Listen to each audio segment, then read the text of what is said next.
Open Your Eyes is brought to you by the Belize Bank. Our country, your bank.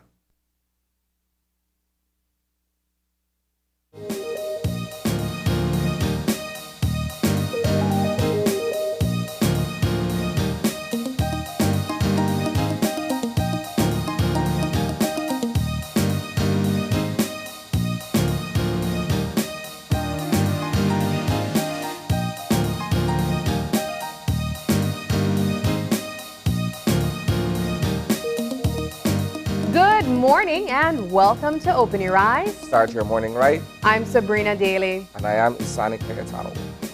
It's a lovely Monday morning, Isani. You describe wet and rainy as lovely? Yes, I actually. think those would be adjectives that I would use. You know what? Morning, Isani, Sabrina. Good morning. Good morning. I agree, but it feels nice and cool. And perhaps it's because I have not officially walked around as yet to really experience that discomfort that I always describe, you know. But I'm enjoying it. It hasn't rained since I got out of my house, so I'm enjoying the cool that comes after the rain. I don't know about you. Right? It rained overnight, and if it wasn't for work early this morning, I'd probably still be in bed. Enjoying. And that's because I'm someone who I wake up early every day, but because of the rains and the nice cool, you know, if it wasn't for coming to the morning show today, I'd probably still be sneaking in an hour or so. Yeah, but you know what? Your plants are enjoying it this morning. Certainly. That's why I don't complain. You did not have to water your garden this morning. So whenever I see rain, I think two people for sure I know are happy. Isani, Dwayne, and Gavin. You guys are you guys are pro rain while I'm pro in between. I like a healthy balance of it. But nonetheless, it's a lovely Monday morning, and we want to say good morning wherever you are, local or abroad, in your cars, at home, having that first cup of coffee that I am now seemingly a part of that team since doing morning shows. Yeah. I can't say I'm hooked, but you're getting there. I'm slowly becoming, you know, a part of this coffee cult, culture. this cult of coffee drinkers, because they stand by it.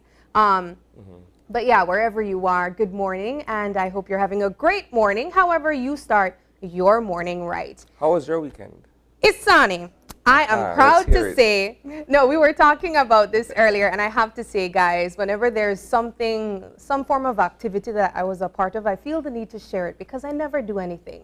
But I actually went to Comedy Belize's May Day event yesterday that we had on the show on Friday.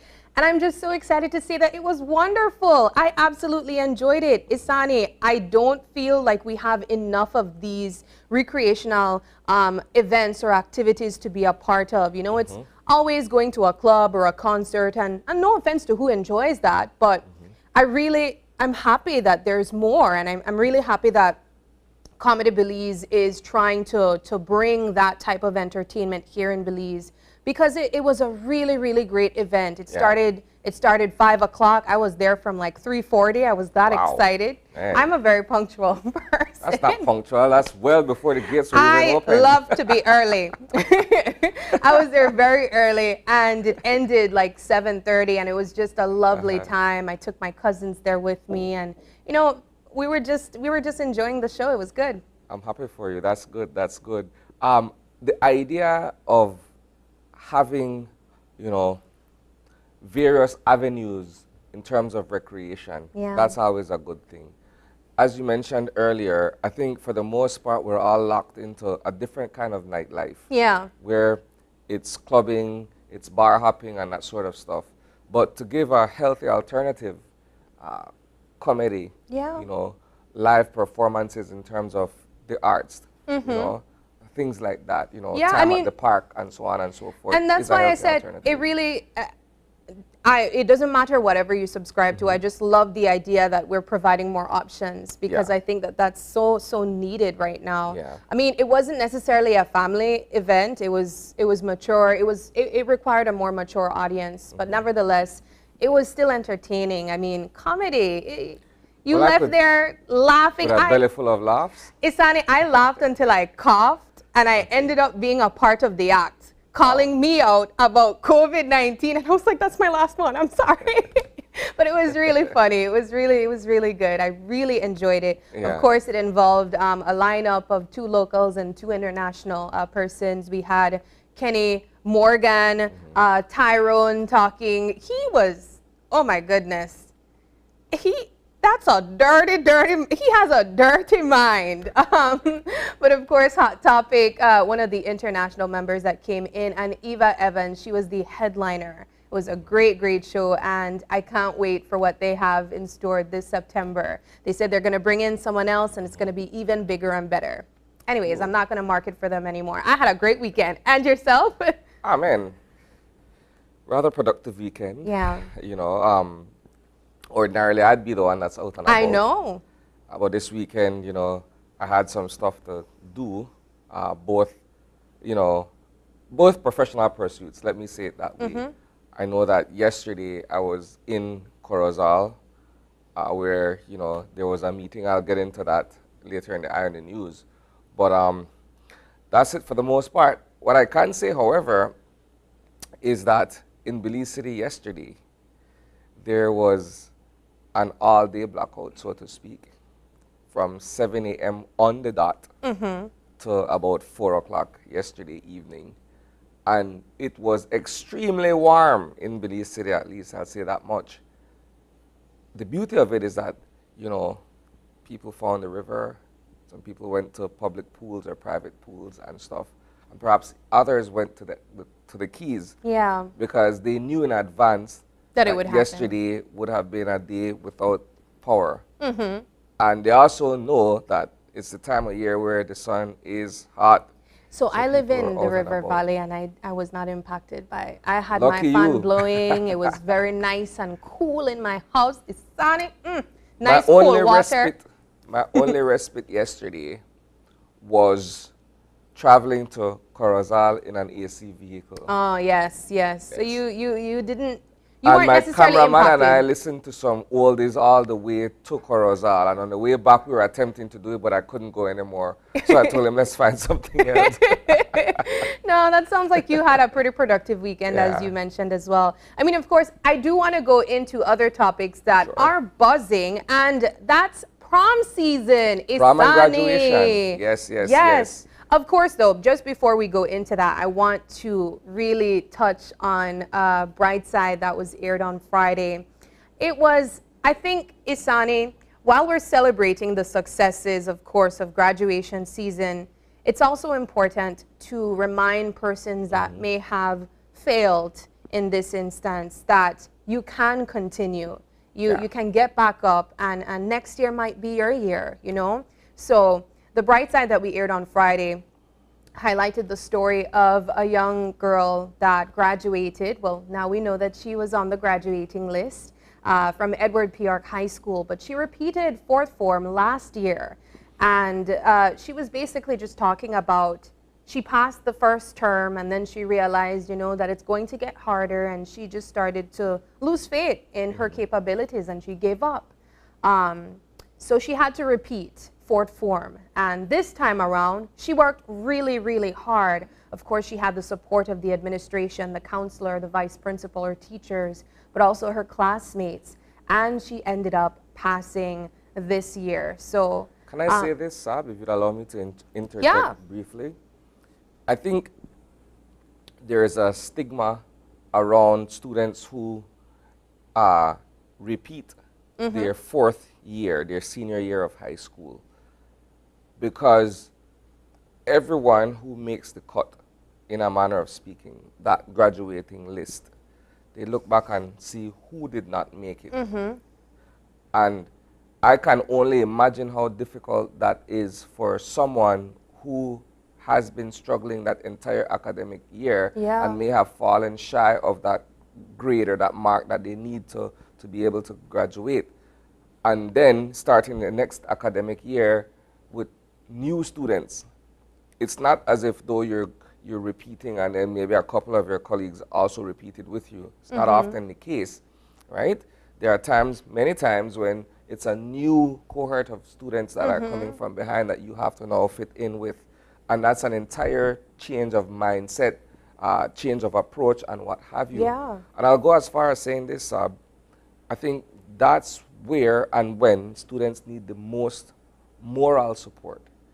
Because while, yes, there may be avenues for them to get the assistance in terms of after-school program or tutoring or what have you, the moral support is what is necessary. Yeah. To remind them that they're not in it alone. Yeah. You know, and so I just wanted to put that in there. No, absolutely, and thank you for contributing. But adding to that, I think it's also important to remind students that are perhaps in a position like this, that failure, it happens to us all, you know? I mean, that does not mean, I mean, one thing I did include in the story was that failure comes with shame. We all know this. But also, I think it's so important to recognize that that's normal too. And it's not about the failure, it's about the comeback. Yeah. So I really thought that it was so important to share a story like this, especially around this time, because, you know, being a part of the news team,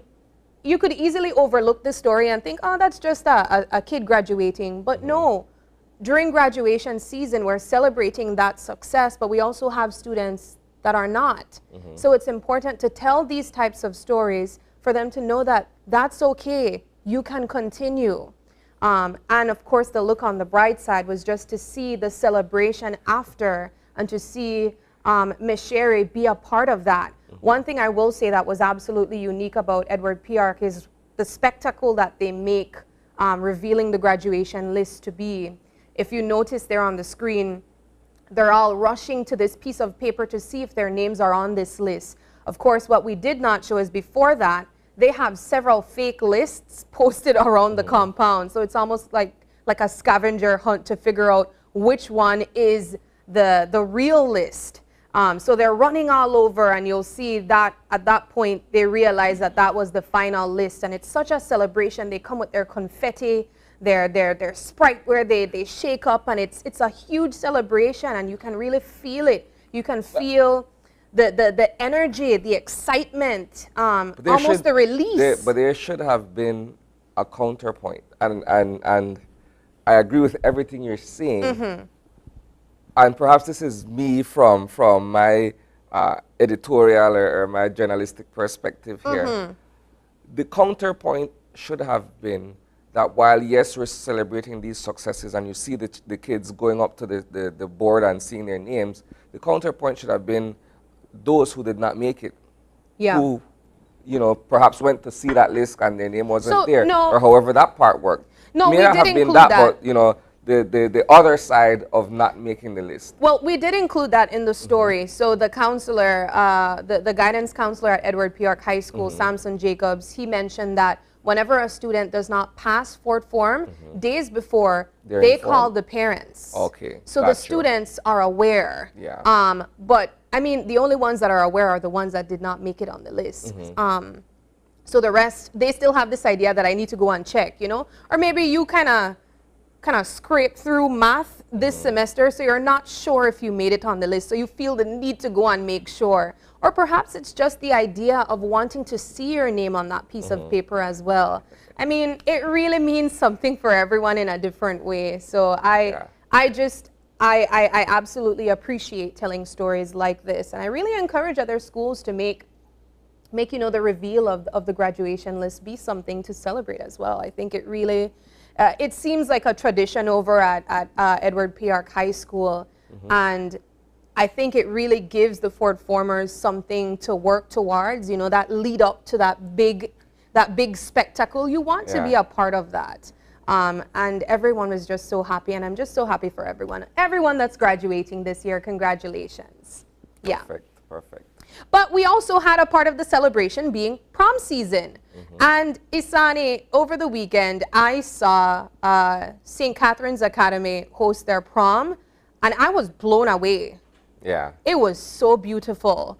The girls and boys that came up, but just the event itself, it was so beautiful. A red carpet. They looked like celebrities, Isani. Well, see, prom complements graduation, at least at the high school level, where, as you mentioned earlier, these kids have worked hard for the better part of the 4 years that they're in secondary school. And so this is that crowning achievement. Aside from the commencement, there's the prom, where you take a date and you know, do the whole formality of it. Now, I'm not that kind of guy, I'll tell you that. Did you go to your prom? No, I didn't. Okay. I opted to do something else because I'm anti-establishment that kind of way. Nonetheless, what you're seeing is sort of a scaling down of what has been a huge part of the prom tradition. Yeah. Where you have these, and I'll call it mega investments in showing up. So you're not only looking at the attire, but you're looking at the grandeur of it all. I could recall, you know, when we used to cover prom in radio all these years back, where the excesses were really like people just really go out of their way. And it's a whole, it created its own culture, you know, and I call it prom culture, where people come on, you know, horse and carriage. People came in by helicopter, limousines, doing all kinds of things. I'm like, wow. Yeah. And parents buy into it. Everybody just seems to go all the way out for it. Yeah, I mean, I went to my prom and it was nothing like that. I don't even remember how I showed up. I think I just showed up in a regular, you know, vehicle. But nonetheless, there's a sense of conflict of opinions when it comes to pro prom or not to prom. I say go with whatever you feel you want. I mean, it's something that you have to invest in when it comes to your outfit and all of that. Of course, we have organizations like the one that we had on our morning show project, Royalty, that donates dresses to persons that would like to go to prom. But it's a memory, you know. See, I'm not one for all the formalities and the bells and whistles. Yeah, but it's really I mean, it's nice. Forget. Don't get me wrong. It's nice. It's extremely nice. But look I mean, how beautiful she is in that green dress. She looks like a princess. Goodness. Yeah. I say do whatever feels right for you. They have some families that say choose between prom and a ring. I chose prom. A jewelry will always be there, you know. But that memory you'll never get back. That's an interesting perspective. Yeah. But yeah, that's what's buzzing over the weekend. Of course, we will be touching on some harder topics in Eye on the News, and we have Isani with us to break things down.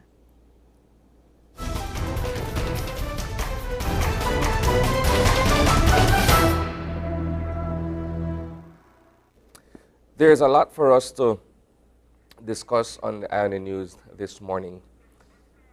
I will choose 3 topics of the many things that have taken place over the weekend and the many things that are to come over the course of the next few days.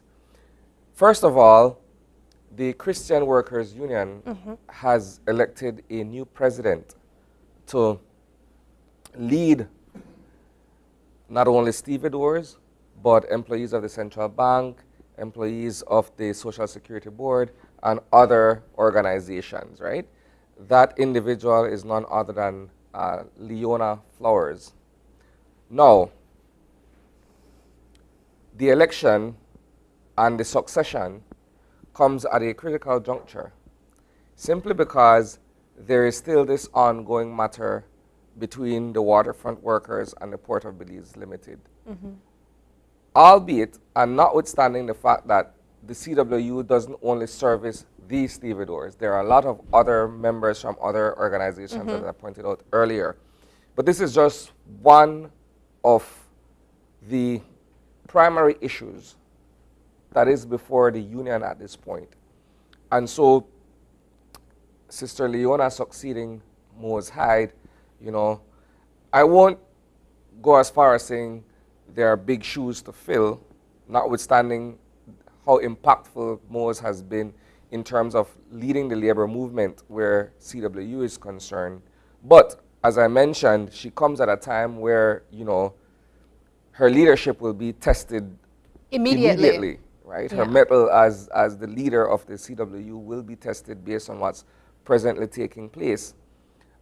aside from the fact that there is also pending litigation between the CWU and the Port of Belize regarding monies and the loss of revenue from a previous issue that both parties had, right? So again, she's coming at a time where, you know, everything hinges on the decisions that will be made going forward, insofar as not only the stevedores, but the concerns of other union members and what have you. So first of all, we want to say congratulations.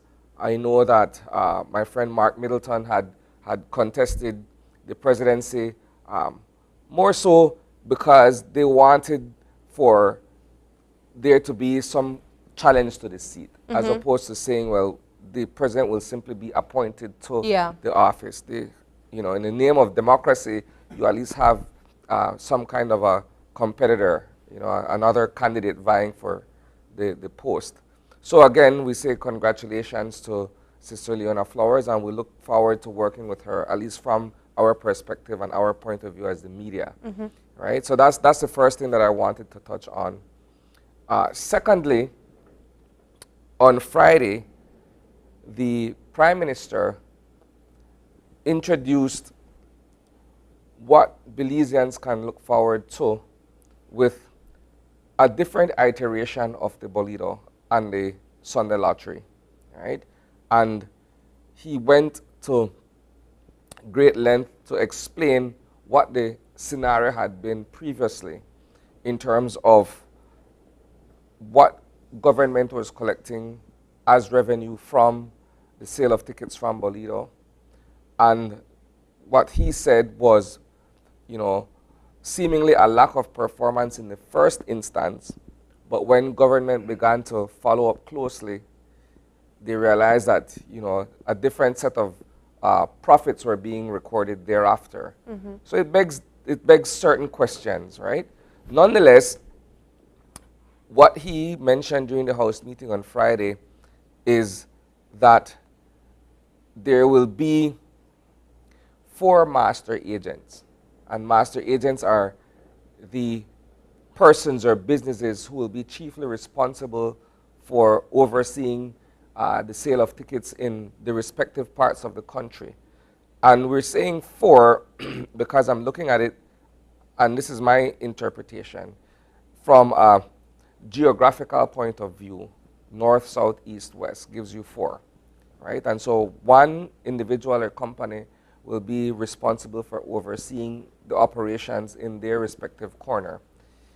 And the other part of it is the digitization of this entire process, right?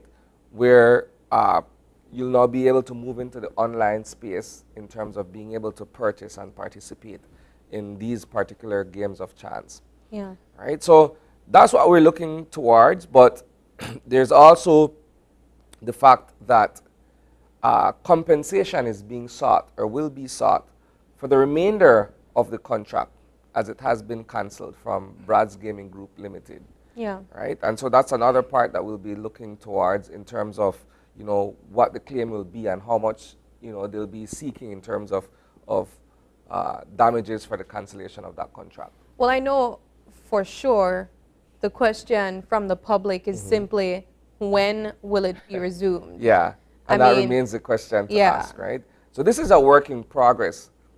The government has to get all its ducks in a row, in a manner of speaking, before it provides a launch date, so to speak.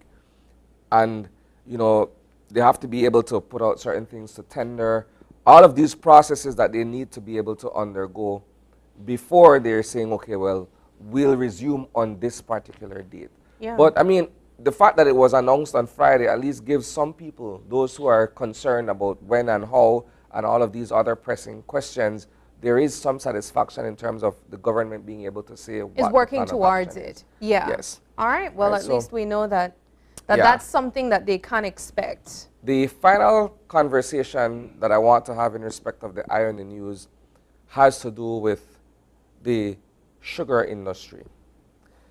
And I hate to preempt what our first segment will be, but it's a fluid situation And so yesterday, the Belize Sugarcane Farmers Association met with its broader membership in Corozal at Escuela Secundaria Mexico, where the executive of that association, including the chair of the committee of management, and of course you're seeing there the Minister of Agriculture, Jose Abelardo Mai, was also in attendance and spoke to the cañeros and their families in respect of the present state of affairs, and this has to do with fair trade premiums and what the cañeros are saying is owed to them.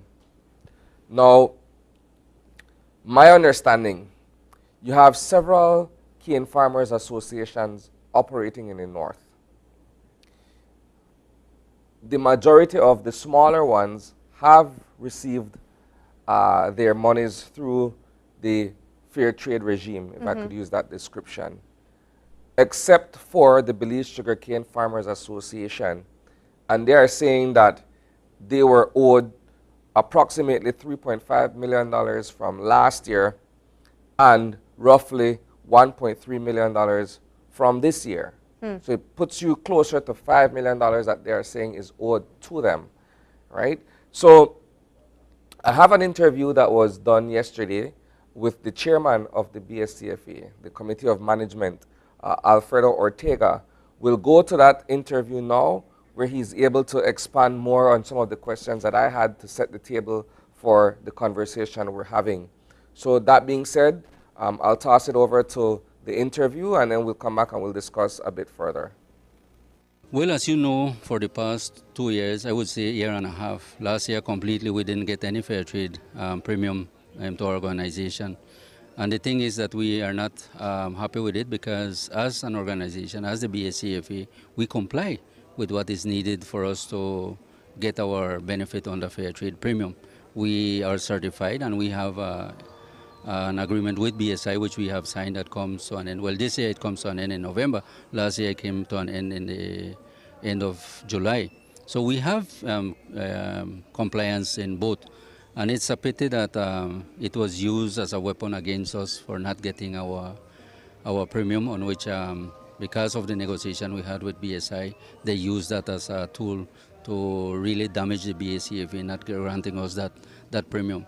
Now, when we look to this new regulation, this regulation is work in combination with fair trade standards, on which the standard clearly brings out that in the system we work here in Belize versus other countries, we have 4 associations which are delivering cane to only BSI, 1 mill.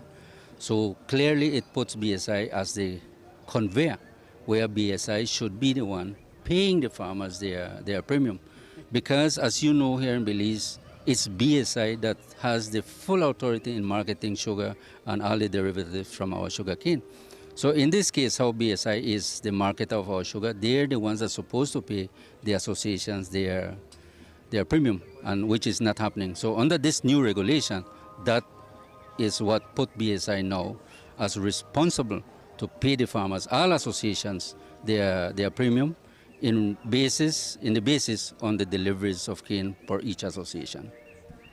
So if I understand it, BSCFA was the only one of all the various associations that hasn't received any fair trade premium, correct?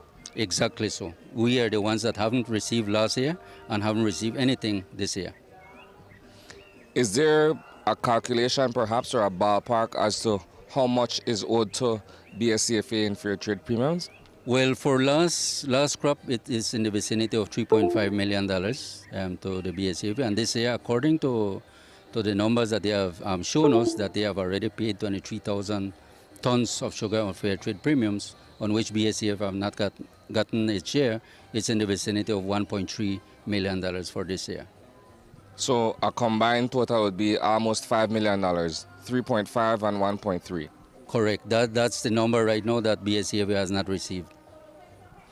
Is there any deliberation or any negotiation at this point between the cañeros and the miller in respect of this particular issue? No, well, we have been placing this from long before to the millers, even to Titan Lyle, on which we have mentioned to them that we comply on the fair trade standards with our certification and with the agreement with the mill. We comply with that, and we don't see why is it that they are not paying us our due premium. And what they have mentioned to us is because that we are not in good standards with them, in good standing, sorry, with them. And we don't understand why is it that they're saying that we are not in good standing, only because we have been finding a new negotiation for our farmers. As you have known before, we have been asking for a 60-40 split on the gross, and we maintain that as yet. So we have not went through that negotiation as yet, but that is the tool that they have been using against us in not paying the BSCFA premium, so that they push us to sign that agreement with BSI on how BSI want that agreement to be.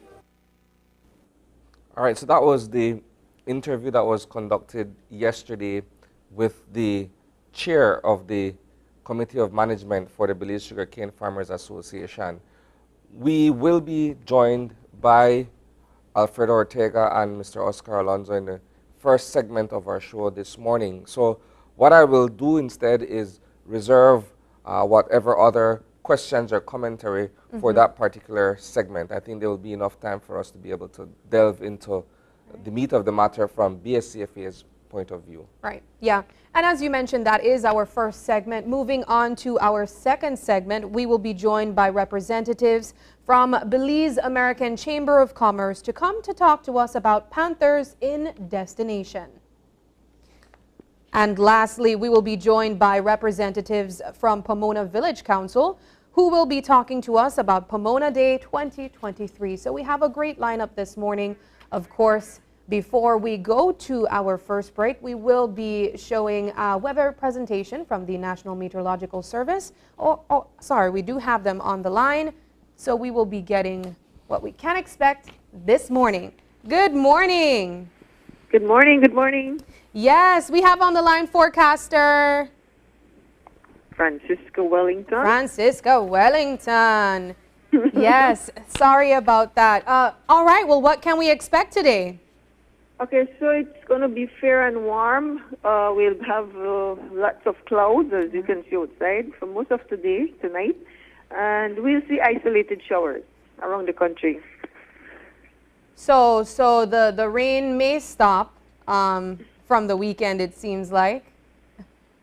No, we'll continue to see some showers around the country, isolated showers. Okay. And is that expected in the 24-hour forecast? That's right. All right. What kind of temperatures can we expect? All right. So it's going to be another warm, hot day, because we're going for 89 along the coast this afternoon, 97 inland, 84 up in the Maya Mountains. And with those temperatures, we have our heat alert out, right? So we're asking people to stay hydrated, especially the older folks. All right. Do you guys have an extended forecast through midweek? Okay. Well, when we say extended, it's for another 24 hours. Okay. But that will be fair and warm conditions. We'll be seeing less shower activity by Tuesday, but it will continue fair and warm. All right. Well, thank you very much, Forecaster Wellington. We appreciate all the information. You're welcome, my dear. Have a great morning. Thanks, and same to you. Okay, thank you.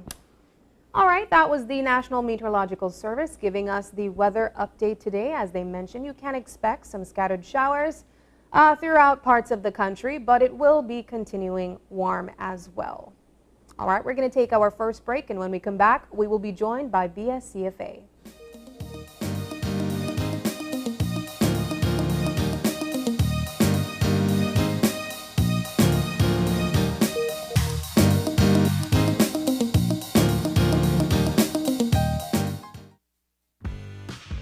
After a rough week of school, Jake and his friends decide to treat themselves to frozen coffee.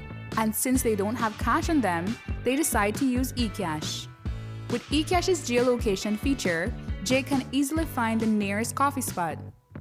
With eCash's built-in option to split bills, Jake can pay the bill and his friends can reimburse their portion of the bill. Jake scans the merchant's code and confirms payment. Jake then views his transaction history and taps on the transaction recently made, then taps the Split the Bill button where he selects the Evenly option to evenly split the bill. The application splits the bill automatically. His friends receive and accept the request. Geolocation and splitting the bill via eCash makes Jake enjoy his digital lifestyle.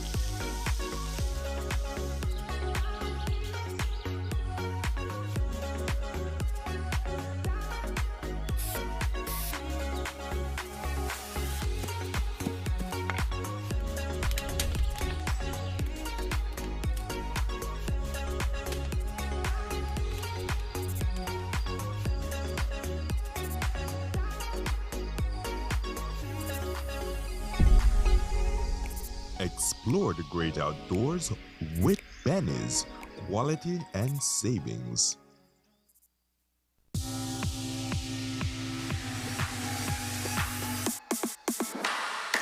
Sign up for Smart Share Plan and save big.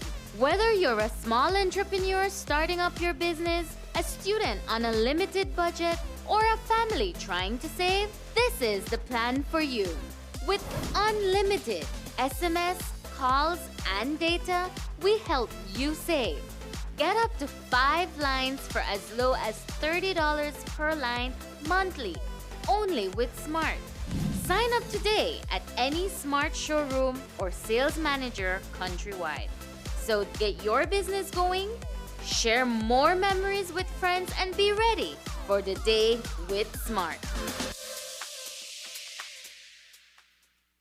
From now on, when you visit Uno, you will experience an A+ power in all fuels. Dynamax has evolved into Dynamax Plus. The new formula with the ultimate technology and additives provides an A+ power and A+ performance. Dynamax Plus, available in diesel, regular and premium. Try it today and reach further. Uno, a different energy. I think that 27 dropped tonight, huh? But you think so? Tonight I think that 24. That Belize, you have rice and beans, chips and dip, bolido, and Sunday latte. Bolido, that is part of our national identity. And as much as most of we may enjoy it here and there, the bottom line is, one company had 100% ownership of it. And nothing wrong with owning a business, you know. But when it comes to the wee bolido, you can't own that and be transparent. You can't report on winnings and sales when you feel like. You can't audit the machine when you feel like. And you definitely can't hide the records under your mattress. But no, that bolido and Sunday latte will be for we again. We will be able to enjoy the excitement and profits of it. And that's a double win for us.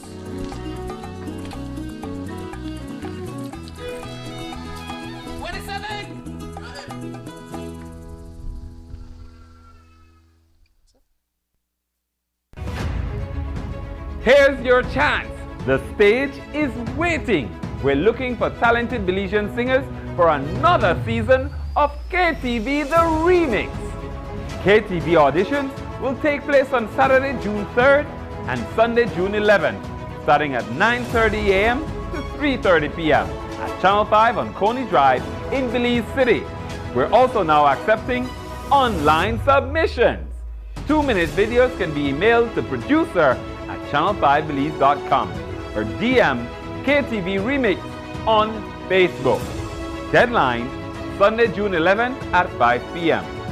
Come be a part of the biggest singing competition of the year. KTV The Remix, only on Channel 5.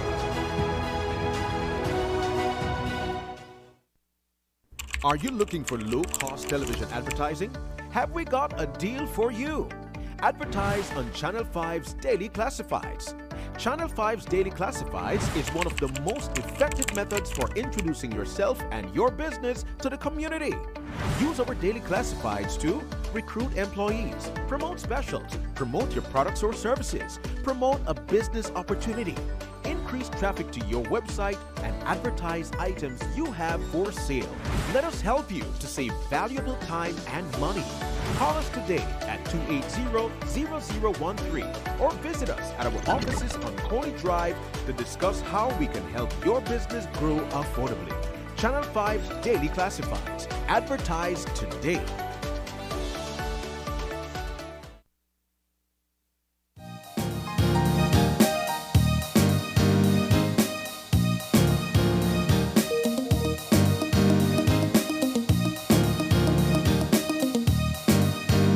And welcome back. Our first segment this morning, as we alluded to prior to the commercial break, is with the executive of the Belize Sugarcane Farmers Association. We have been joined on set by Oscar Alonso. He's the CEO of the BSCFA. Good morning. Good morning. To his right is the chairman of the Committee of Management, none other than Alfredo Ortega. Good morning. Good morning. And to Mr. Alonso's left is Mr. Javier Keme, the financial guy. Good morning, sir. Good morning. Good morning.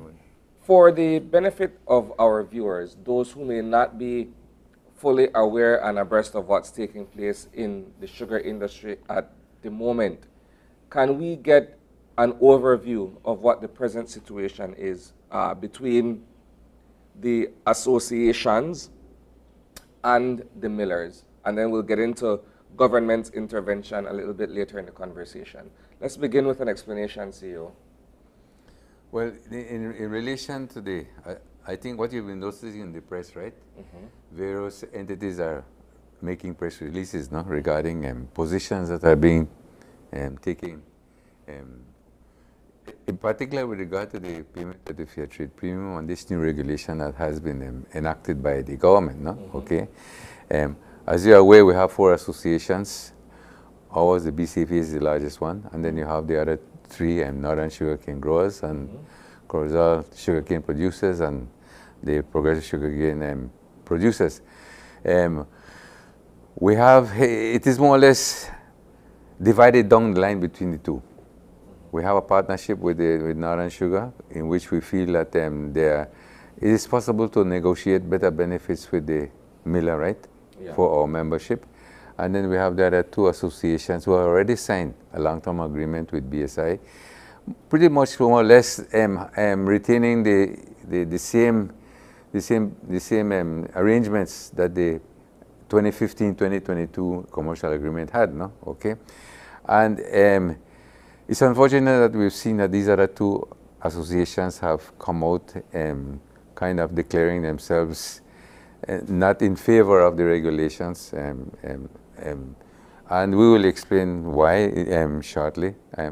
But it is really a matter having to deal with the fair trade premium, right, where 4 of us are entitled to it because the 4 associations have to comply with the fair trade standards, even as per required under the commercial agreement with BSI, From our point of view, we would have preferred that all 4 associations would be one entity as we were before, in spirit, because in structure it's already set, Yeah. But in terms of having the same vision, the same goals for our over 5,000 cane farmers, we still feel that is the best way to go when you're dealing with a multinational corporation like ASR, BSI, Okay.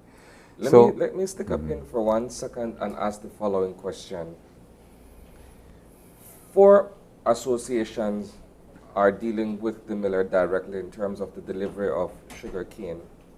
3 of the 4 associations have received their fair trade premiums payments thus far, and they are saying to you, Fair Trade is saying to you that BSCFA is not in compliance or it's not meeting the requirement, is it, as to why you guys have been left out of the payment? Well, I'll have Mr. Keme answer that, right? Yeah, well, Isani, that's a very good question. That is one of the points that of this agreement. And in our view, the BSCFA has seen that it has been used as a mechanism or a tool to put pressure on BSCFA to accept the conditions that are being put forward in the negotiation for a commercial agreement with the mill. In the position of the buyer, which is Titan Lyle, they have said that it is two separate things. Yeah. The fair trade issue, the fair trade sales, are different from the negotiations of the commercial agreement. But in the ground, we are feeling that it is not. It is being used to put pressure. And why we can assure that? Because there are only two requirements for an organization, a certified organization, to benefit from the fair trade premium of any sales of sugar that is done on that way with the certification. One is to have a commercial agreement with the mill, and we are compliant with that. Even though it is not a long-term agreement, we have an agreement in place. We have always had an agreement in place, as a matter of fact. Secondly, your certification has to be in good standing. That is, you have passed satisfactorily the yearly audits that the organizations have to go through. There is a policing entity of the certification system, which is called FlowSort. This entity is in charge of do certification audits and follow-up audits. So this is done every year. We have always been in the process certified. And at exception with two occasions in our history, we got our first certification in January 2008. And since that, we have had two suspensions. One in 2009, the following year we got our certification. The suspension was lifted. And the following suspension was in 2016. We also got the suspension lifted. We did the corrective measures appropriately. And the suspension, we have always been certified since that. We have never had any suspension. So we were compliant with the two requirements for us to benefit of any fair trade premium. So how this operates, this needs to be clarified, because the way it functions is different than what it should be a standard structure. For example, what is on the standards, it is explained as a normal case from the producer having a direct relationship with the buyer, right? So we sign an agreement with the buyer. In our case, it's different. There is an exporter in the middle, which is the mill, right? We don't sign any agreement with the buyer. We don't export sugar. So it's the miller that does that function for us, for all the four associations. But since 2008, it has been practiced, because there was harmony in the relationship, that there was no issue signing the letter of enhancement between Titan Lyle and the organization, which was only one before 2015, which was BSCFA. And since 2015, this relationship started to be a bit more difficult. Yeah. So and worst after the starting of the negotiation this last 2020. So, just for some clarity, you said that you guys met both the requirements to receive fair trade premiums. Yes. What are their arguments then on why you do not? Yes. Firstly, the position of the buyer was that because there were issues that transpired during the halt of the starting of the season, when we did the blockade at the entrance of the mill, there was an issue, an accusation, an allegation on their behalf that there was intimidation from their colleagues, from BSI, from our part. And we have always, as BSCFA, these issues we try to manage it internally. That's why it has never been ventilated until you ask this question right now. Yeah. Because we try to fix it internally. So we, as BSCFA, we have a grievance policy. And we requested, following a meeting with them, to please provide the evidence of those allegations. And we were never provided with such evidence. So we can't address. Now, what made it difficult after that is that from their position, they came, okay, we are willing to correct the relationship, to start over again, but here are my conditions. So a series of conditions, 8 conditions came enlisted with the offer of renewing the relationship again, right? So when we went over the relationship, this was lately, these last months, that we were discussing on these new conditions that was put forward to us, right, to comply with. So the first position from BSCFA was a question: has these conditions being complied by the other organizations? And the response was no. But our intention is to generalize these conditions and pass it on to them. But then the position on our side was, why you didn't put those conditions to them to sign that agreement, and now you are putting it to us before we sign any agreement, right? So this is the dilemma we are having right now, and the position where we are right now. But we are compliant. That needs to be. I need to emphasize on this, because that's an allegation that has been put forward by different, even some of our fellow organizations, right? That we are not compliant. That's why we didn't get our premium, and that's a false statement. We have always been compliant. In the face of that, there is $4.8 million approximately that the BSCFA is yet to collect on, based on the 2 years that you haven't received payments. 3.5 last year, roughly 1.3 this year. How do you now go about seeking to collect on those payments, tardy as they may be? Well, I think, Isani, that there is from our side, that's what we presented to our members yesterday, that from all the efforts that have been done, we are seeing a light at the end of the tunnel, right?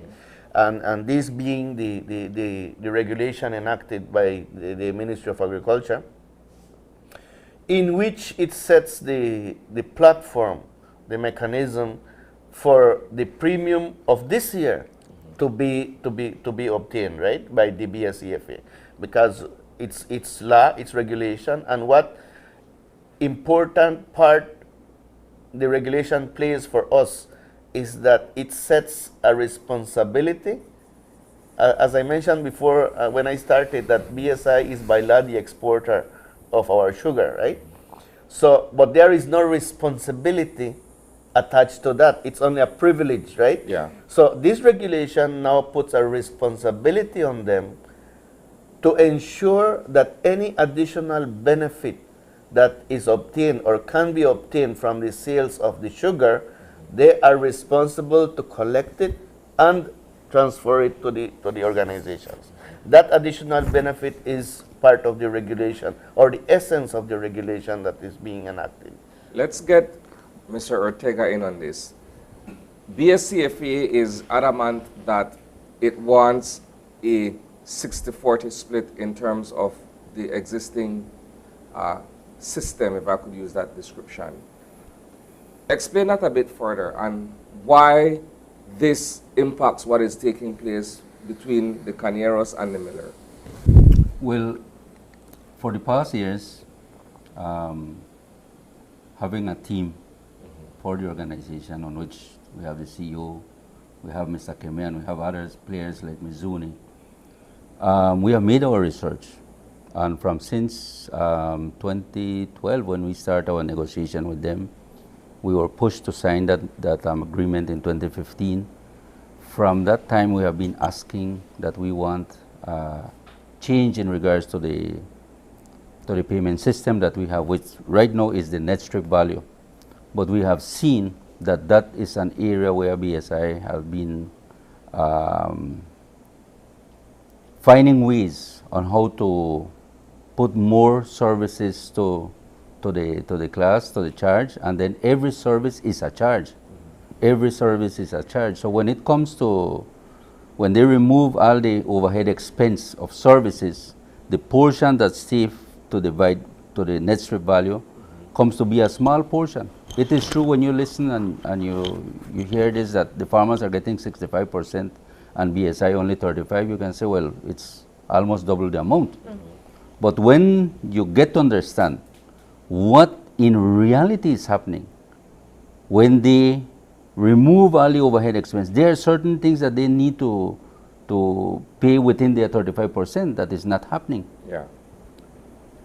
And because of that, we came to this point and looking forward into our surroundings in Mexico, in Guatemala, the system that they are working is a gross split on which some of them have 43, 57, others have 56, 44, and Mr. Javier had the opportunity to travel to Mauritius, and Mauritius has a much better. They have, I think, 72, no, Mr. 78-22 in their split. So why is it that we cannot adopt it here in Belize? And that is one of our main point that we have been negotiating with them. And because of those negotiations is what brought us to what was explained before. That is why they have been using that as a measuring stick against the BSCFA, because they don't want that to happen. They want us to continue with the same agreement where they have been taking advantage to the farmers. Because common sense would determine that a lesser percentage for them means less money. profits for them, correct? No, but when you transfer it into, because you need to understand the transfer from net strip value to the gross. Okay. When we put everything together, and when we see the portion of the 40% to them and the 60% to the farmers, it covers what they are getting right now. Yeah. Because what they are getting right now is, if you put the 35, and then when you put the math of the overhead expense that is removed, and you put them together, they are getting a greater portion right now versus the farmers. But look at this. The farmers within their 65%, the farmers have to prepare the land, plant the cane, and take the cane to the mill. Versus what is happening with the millers. They have their 35%, but what their 35% stay on a side, and everything that they have to invest comes within the overhead expense on which the farmers have to invest into those portions. Okay. And that is why we are not happy with that system that is ongoing, and we want this difference in moving from the net strip value to the gross revenue. And we are not saying, we have been trying to negotiate with them terms that will really give benefit to both sides. But they come with that same hammer that no, if it is not my way, we don't go anyway. So then it's not Isani, you mentioned thing about common sense. I think this is what we have to understand. It's more than common sense. This regulation right now is underscoring, right, the fact that farmers have been highlighting for decades the matter of disclosing the relevant information, right, to verify whether the company, right, the multinational, is charging accurate, objective, and correct costs. Okay? It's not a matter of trying to take away from them. If these costs are correct and so on, fine, it's acceptable, right? But then, as Mr. Fred mentioned, the only information that is provided to us is in one sheet of paper, which is called the net strip value. So you're saying that it's not transparent? It's not transparent. It's not, and we have repeatedly requested it, but they, because of this, their definition or what they want us to believe that private sector companies mean, right? Okay, I'm not trying, I can't give you that information because it's private, right? But then we are both in that same private mix. Huh? So you can't exclude me from that mix when it's convenient for you, right? Let me stick up in there. So there is a regulation now that stipulates that the miller, in this case ASR BSI, needs to present this information.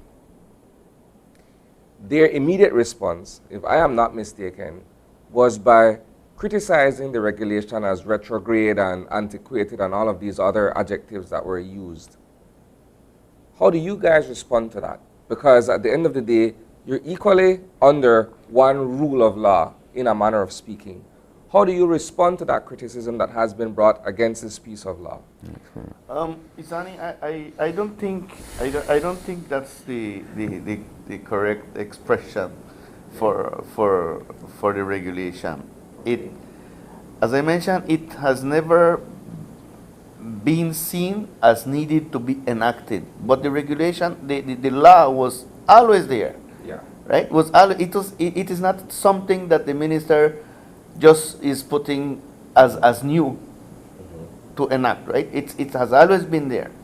Now, this is only a part of the solution that the industry needs.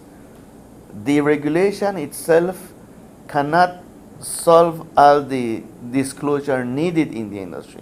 I need to clarify this, Isani, because it is being understood as the regulation is requiring BSI to disclose their cost, to open their books, and that is not so. What they need to disclose under this regulation is the volume of sugar being exported, to whom they export it, the price they are being paid for it. And if such, right? So this is the information they need to provide under this regulation. Yeah. Now, there is an additional component that BSEFA has been asking the government to look into, which is the Commission of Inquiry. The Commission of Inquiry is the next component that will bring about the disclosure on the processing cost and the marketing, right? The movement of the sugar to export. So this other component is yet on the channel coming. So government has informed that there will in fact be a commission of inquiry. Has there been a date given? Has there been any move to empanel the commission of inquiry? In the meetings we had, remember that a ministerial committee was formed, right, as in the effort that the government tried to solve the problems of the industry. Yeah. And in the meetings we had with the ministerial committee, the issues were discussed, right, and it was asked from BSEFA what's priority for us. So we said resources is draining from the organization. We need to continue complying with the fair trade standards, and we have to offer certification, right? So we need financial resources. So we put forward the priority, the recovery of the fair trade premiums. So that was put forward to the ministerial committee. But secondly, it was also put that the Commission of Inquiry has to form part of it. So the regulation is part of fixing the first priority for the industry, right? And the Commission of Inquiry is expected to be followed up shortly. There is a need to act very promptly on this Commission of Inquiry. In November, the agreement that we have signed with BSI comes to an end, okay? And there's no way we could go back to that process of negotiations that existed before, because the crux of the matter lies in what this regulation has highlighted, disclosure, right? Okay? And we'll be wasting our time as we waste, well, I don't really call it waste of time, I retract that term, right? We did our best efforts, right, to utilize all the different avenues available to try to resolve the matter, get an agreement in place quickly, but it couldn't work, no? Okay. So now the issue then, right, is to have this commission and inquiry, right, established that will, it is not there to try to take away income. As Mr. Kemer said, we don't want all the books open. We just simply tell us, this is telling us that this is what it's costing you to process the raw sugar to direct consumption sugar. Let us see. Let us see the figures. Let us see the actual documentation and marketing, handling, the transportation. Right now, we just pass trucks taking molasses and sugar to the creek. We know that the cost that they are putting to us, right, is far above what the reality will show. So we need to look at those, right? Has it dawned on you guys, or has the possibility come about in discussion to seek to litigate this matter for the miller to open its books where those 3 points are concerned? But litigation, listen, this is where, look at it. You have a small farmers, right? Okay, who have an organization where the membership fee, you only could charge so much. It's not like the rich companies that have, you know, like when you have Pickwick Club and all of these things, you charge how much? $3,000-$4,000 for membership and so on, and they have a whole heap of resources to do things. There's only so much membership fee that the members can pay, right? Okay. Yeah. And then the fair trade premium is what is given to them for the investments that they've done. In fact, the cost of complying with the fair trade standard is much more than what we're actually receiving. But we know, right? We know conscientiously that this is the way we have to go if we want to compete in international markets, right? We have to comply with a lot of international conventions which our own government has signed onto, okay, and which have been able to ensure compliance after the U.S. Department of Labor has acknowledged it and even made, through our efforts, right, have moved the ranking of the Belize in terms of complying, right, a step up, right? So what we have been doing has really contributed, right, to improving the image and the status of the country internationally when it comes to the exporting products. Right? My question carries two parts. First, is the BSCFA the largest body that represents the farmers?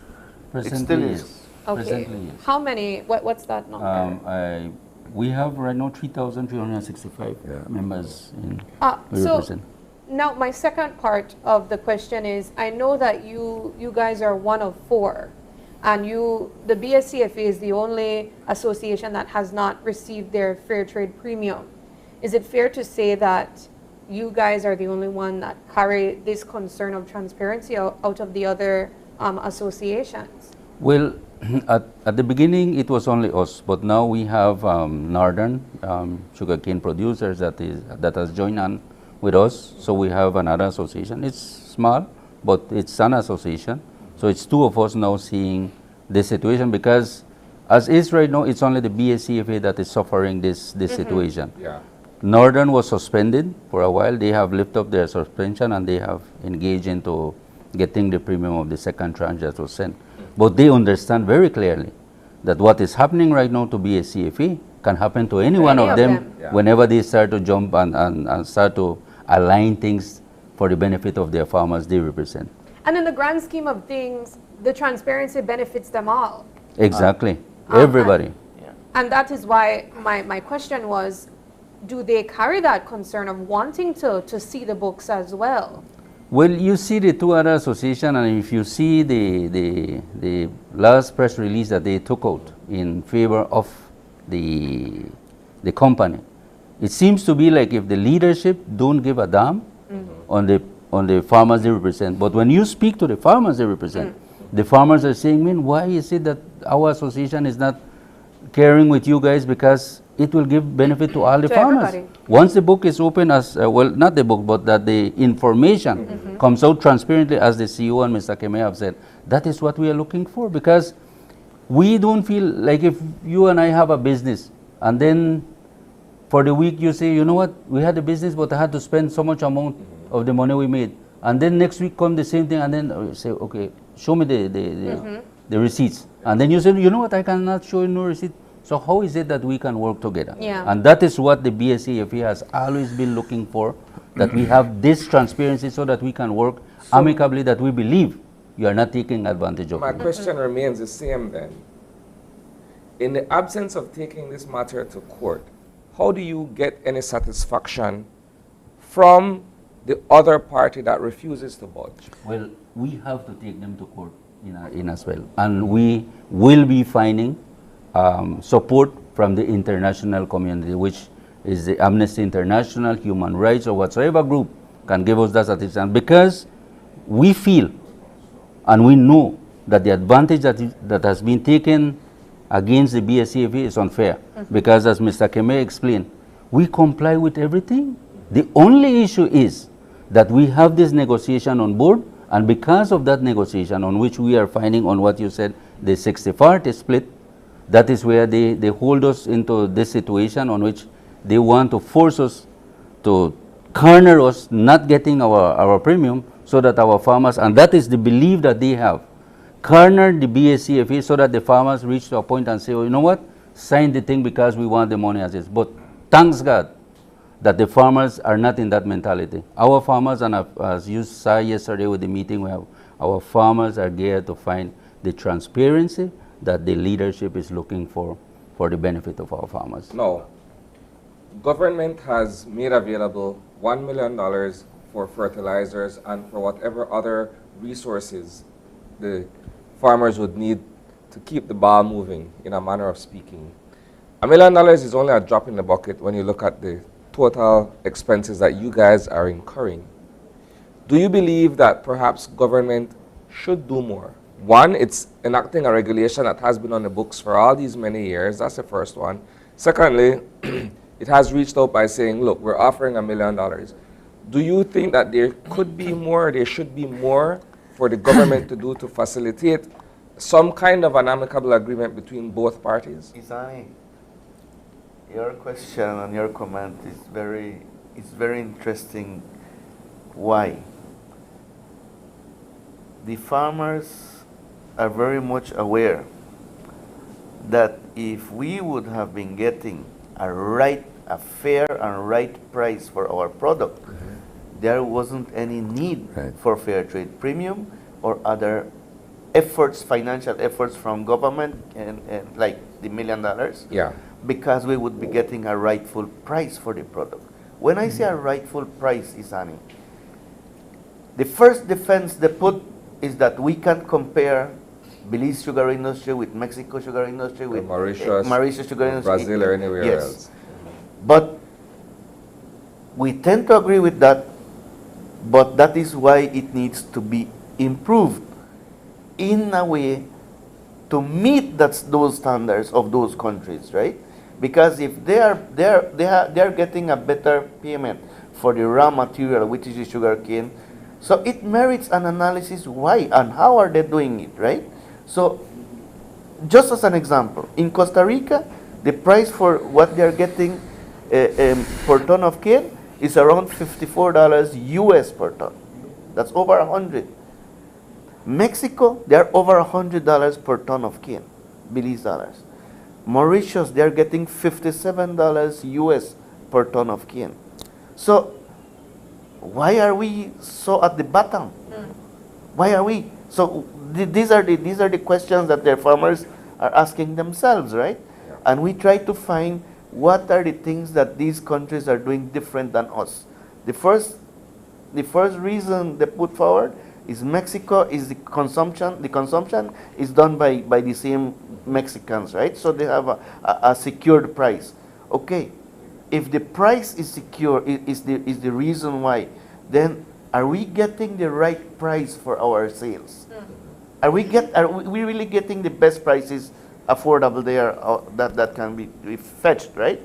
So these are the things that needs to be analyzed, and if the system remains the same, Isani, it will not change. You can expect a different outcome if you keep doing the same things, right?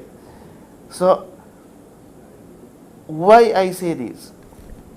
Is there a possibility for us to fetch different markets? Is the government needs to be, that's why I say, how are these countries do it? The Commission of Inquiry. The Commission of Inquiry is one of the mechanisms to do that. Yeah. The example of Mauritius is an excellent example. They have an independent body that markets the sugar. So their priority is to fetch the best price for the sugar. They don't only fetch price for one producer, for one miller. There are different millers there, different producers there. So the best price they fetch benefits everybody. Costa Rica also has a marketing platform, Leica, right? So these are the things that these countries can show an example to our industry, and that is what we have shown the government. As government, you have to be more active, involved, in to find a solution to the sugar industry. Our final question, as we begin to wrap up this conversation, what happens going forward? We seem to be locked in a back and forth between the cane farmers and the miller. What happens next? We're not locked in, Okay. This regulation is opening up the way now. Okay? Because listen, what we have been asking for is embedded in various international documents. The United Nations Commission on Transnational Companies, for example, right? Okay, has the very same thing that we are trying to get, and we have gotten through the regulations, which is transparency, predictability, the matter of fair competition, non-discrimination. All these things we have been suffering at the hands of ASI, Tate and Lyle.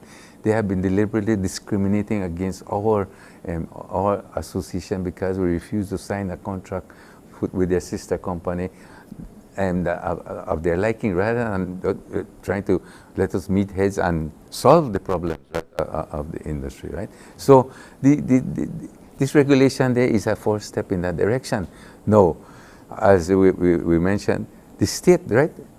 That is the responsibility of the state, not only to promote and bring in foreign investment and give them all the facilities like development concessions and so on, but at the same time protect the small farmers through different ways, regulations, right, through legislation, which it has done, okay?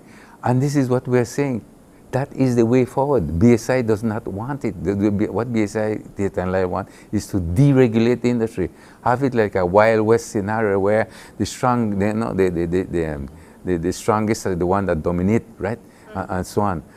Whilst now we're saying that through regulation, you can modernize this industry to ensure that all parties are being treated equally, with respect, with dignity, and both sides will be making the sort of profits and the sort of surplus that corresponds to their efforts that they put in the industry.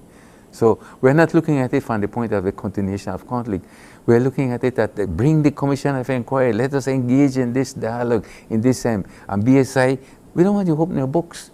Just provide the information that will let us understand better the costs, the prices, the markets, and so on. And that could form the basis not only of the commercial agreement, we reach an agreement, but also for modernizing the act. The sugar industry goes way back for years. It has to come and take into account what is happening in the world market situation, what is happening here in Belize, right? We look at the other countries as a means to help us understand better and see what is best for us. Not to replicate what they have, but to see how we could bring meaningful solutions to our industry. Gentlemen, thanks for having joined us this morning. We will continue to follow this discussion and, of course, the developments in our subsequent newscast. Once again, thanks very much for having joined us this morning. Thank you. Thank you very much. Thank you. We'll take another commercial break, and when we return, it's for Panthers in Destination. Stay tuned.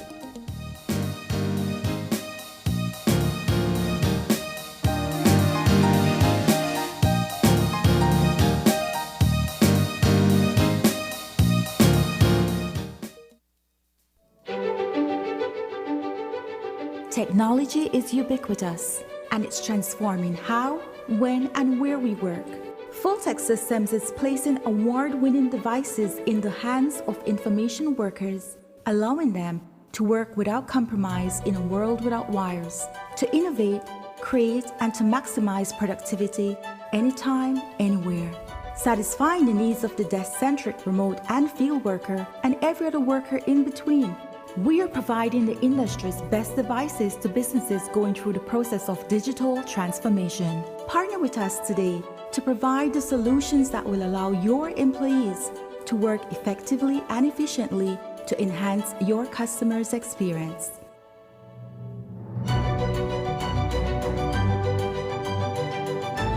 Full-Tech Systems, your technology center, where you'll come for the price, but stay for the service. Come on!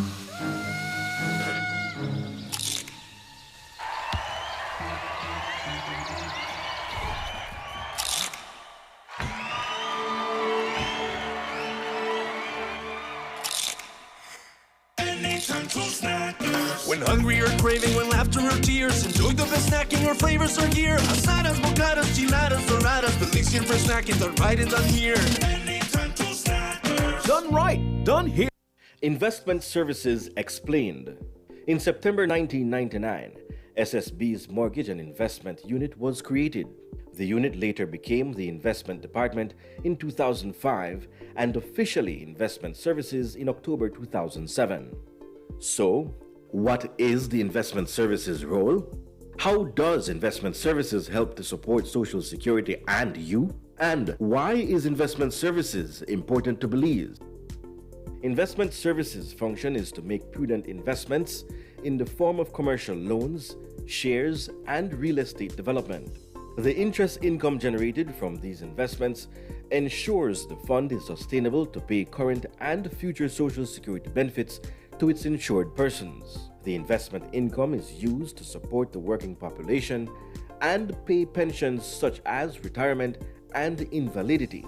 Additionally, investment loans support economic development through commercial loans to startup and existing businesses while aiding in increased production of goods and services. We can expect Investment Services to continuously impact the lives of every insured person through Social Security pensions. Investment Services will continue to support the Belizean economy through secure investments in various industries. And that is why Investment Services exists. Social Security Board, an investment for you, your family, your future.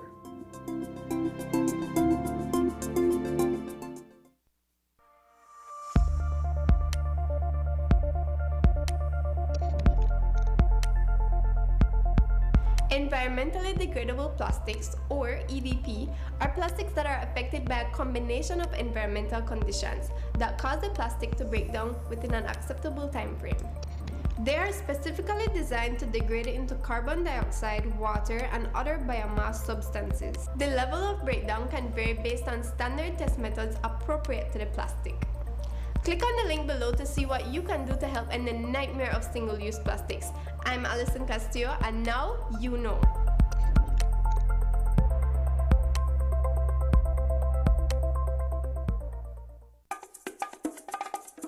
I think that 27 drop tonight, huh? But you think so? Tonight I think that 24. Now Belize, you have rice and beans, chips and dip, bolido, and son de la tray. Bolido, that is part of our national identity. And as much as most of we may enjoy it here and there, the bottom line is, one company had 100% ownership of it. And nothing wrong with owning a business, you know. But when it comes to we Bolido, you can't own that and be transparent. You can't report on winnings and sales when you feel like. You can't audit the machine when you feel like. And you definitely can't hide the records under your mattress. But no, that Bolido and Sunday Latch will be for we again. We will be able to enjoy the excitement and profits of it.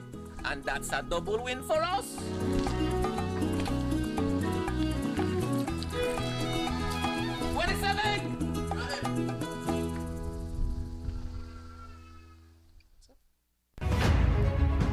Here's your chance. The stage is waiting. We're looking for talented Belizean singers for another season of KTV The Remix. KTV auditions will take place on Saturday, June 3rd and Sunday, June 11th. starting at 9:30 a.m. to 3:30 p.m. at Channel 5 on Coney Drive in Belize City. We're also now accepting online submissions. 2-minute videos can be emailed to producer@channel5belize.com or DM KTV Remix on Facebook. Deadline Sunday, June 11 at 5 p.m. Come be a part of the biggest singing competition of the year. KTV The Remix, only on Channel 5.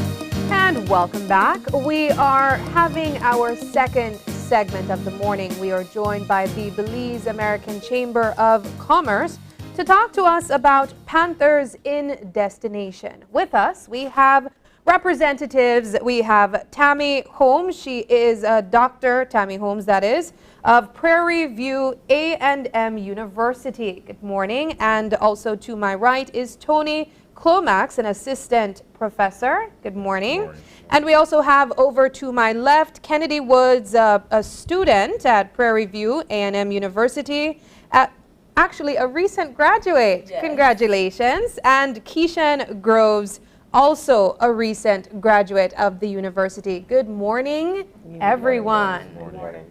All right, well, I suppose we can start the conversation with Panthers Destination. What is Panthers Destination? Panthers in Destination at Prairie View A&M University, we are the Panthers. And so Panthers in Destination is that we pick a particular destination through our study abroad program. I build the program as a faculty-led program, and so wherever we're destined to be for that particular year, whatever country we select, we're in destination. What we're here to do is to, as you can see, PV goes global. Our university is instituted to try to build a global mindset for our students, a worldview of interconnectedness. We have a theme at our university called Be Global. And so for this particular academic year, for 2022-23, I decided to choose for Belize, for us to come to Belize. That's where our destination is. Now we have various programs with other faculty led that are in other countries even as we speak, but we're in communication. And so in this particular place, Belize for me was the place this year, and we are happy to be here, and hopefully we can share some of our experience. Well, I mean, my follow-up question is, I want to say why not Belize, but also why Belize? Actually, Belize, this is my second time here. Okay. Number one, I look to see what's happening in the world. Belize is a very rich country. Most people don't know it's a 2-hour flight from Houston, Texas. It's an English-speaking country. It's accessible, and it's also very reasonable as far as financial when we talk about student budget. I came here 20 years ago as a student. Okay. And so me as a student then, and my experience that has resonated 20 years later, I thought to myself, I want to take my students to Belize, because it's something about that country that I remember even 20 years later, and now as the professor, I'm doing what someone did for me when I was once a student. Excellent. All right, so Tony, let's talk a bit about your involvement and what you're expecting in terms of your engagement with Belize and Belizeans, and of course the students from Prairie View. Well, my responsibility is as the filmmaker. So we're shooting a documentary, and I'm the main camera person. We're shooting on iPhones. And all the students are also shooting on iPhones. And so, you know, we're getting the perspective of the students. And so, you know, we're using professional sound equipment as well. And so the way we're pursuing this is from Belizean culture, historical perspective on entrepreneurship and economic growth. So that's the story that we're looking to tell. Yeah. So we have with us graduates. So these are students that would already have completed their program at Prairie University. So how are they involved in visiting Belize and being a part of the excursion? Well, actually, they're recent graduates, probably 7 to 9 days Okay. since graduation. That makes sense. So they were within 48 hours of their graduation, they are here. So Okay. very recent graduates. We have a total of 12 students who have traveled with us for this particular program. 4 of them are recent graduates. The others are still continuing on. We have 2 here doing behind the scenes footage. And so we're the 2 professors guiding them here. So this program in particular, we focus in mass communication, but it's open for any student of the university who wants to tour. It is not major specific. I try and do the program in an interdisciplinary way. So every day we're looking at some aspect of the country, whether it be education, whether it be historical, whether it be cultural, whether it be business, economics, whether it be if it's a country shipping, maritime. And so you get a chance to see what the culture is, but in every aspect of that particular country. And that is my approach to the learning community here. Let's turn it over to you guys and get your experience so far being in Belize and perhaps taking in the sights and sounds and the culture of the people. Let's start with you. Okay, great. So I came to Belize on Monday and we hit the ground running. We started off with our welcome dinner where we had a Belizean meal, and I ended up having rice and beans, which I have fallen in love with since I've been here. It's so good.